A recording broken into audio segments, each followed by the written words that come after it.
கோடைமழை சில நேரங்களில் மண்ணிலிருந்து மலர்களை நேரடியாக மலர வைப்பதுண்டு. அன்று மண்ணோடு உறைந்திருந்த இந்த பறவைகளின் குவிந்த இதழ்களை பார்த்து நான் லெல்லி அரும்புகள் என்றுதான் நினைத்திருந்தேன். பிரெஞ்சு மொழியில் பிராட்டிங்கோல் என்று பெயரிடப்பட்ட அந்த பறவை இனத்துக்கு புல்வெளியில் வாழ்பவன் என்று பொருள். தமிழில் இவர்களை தோல்குருவிகள் என்கிறார்கள். அது அவ்வளவு பொருத்தமாக இல்லை.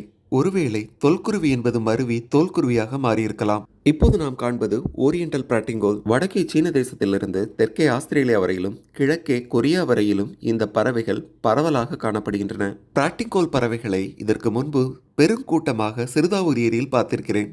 அப்பொழுது அவை இந்த கோவைப்பழ செவ்வாயையும் அழுத்தமான ஆரத்தையும் பெற்றிருக்கவில்லை. ஆனி மாதத்தில் வடக்கிலிருந்து தெற்கு நோக்கி படையெடுத்து வந்த இந்த இளம்பறவை கூட்டம் தங்களுடைய இனப்பெருக்க காலத்திற்கு தேவையான புரதச்சத்தை அந்த ஏரியை சுற்றி இருந்த சேற்று நிலத்தில் உள்ள எண்ணில் அடங்காத ஈக்களை பிடித்து சாப்பிடுவதன் மூலம் அடைந்திருக்கக்கூடும். உள்ளூர் பறவைகளான ஆனைச்சாத்தனும் வானம்பாடியும் இவர்களிடம் நட்பு பாராட்டினர். இவர்களை நான் முதலில் படம் பிடிக்கும் பொழுது ஒரு ஆர்வத்தோடு என்னை நோக்கி ஓடி வந்தனர். அந்த ஒளி பொருந்திய கண்கள் என்னை நோக்கும் போது ஒருவேளை போதி தர்மர் இவர்களிடமிருந்துதான் நோக்குவர்மத்தை கற்றிருப்பாரோ என்று எண்ண வைத்தன.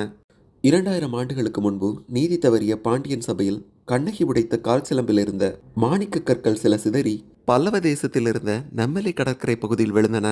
இன்று நெம்மலி உப்பங்கழிகள் என்று அழைக்கப்படும் அந்த கடற்கரை பகுதிதான் ஒரு சிலரின் நன்மைக்காக மாமல்ல நீர்த்தேக்கமாக மாற்றப்பட்டு வருகிறது.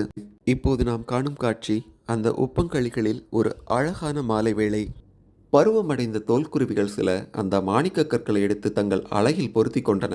மாணிக்க கற்களை அணிந்த பறவைகள் கண்ணகியின் தெய்வீகத்தன்மையை அடைந்தனர். அன்று கண்ணகியின் சாபம் பாண்டிய வரலாற்றை மாற்றியது. இன்று இந்த பல்லவ தேசத்தில் பறவைகளுக்குரிய பங்கை பிடுங்கிக் கொண்ட மாமல்லர்களை இந்த பறவைகளின் சாபம் என்ன செய்யும்? பறவையின் மாணிக்க அழகு மின்னிக் கொண்டிருந்த வேளையில் புஷ்பராக கல்லாக ஒளி வீசிக் கொண்டிருந்த சூரியன் தன்னுடைய அழகை இழந்து இருளில் மறைந்தான்.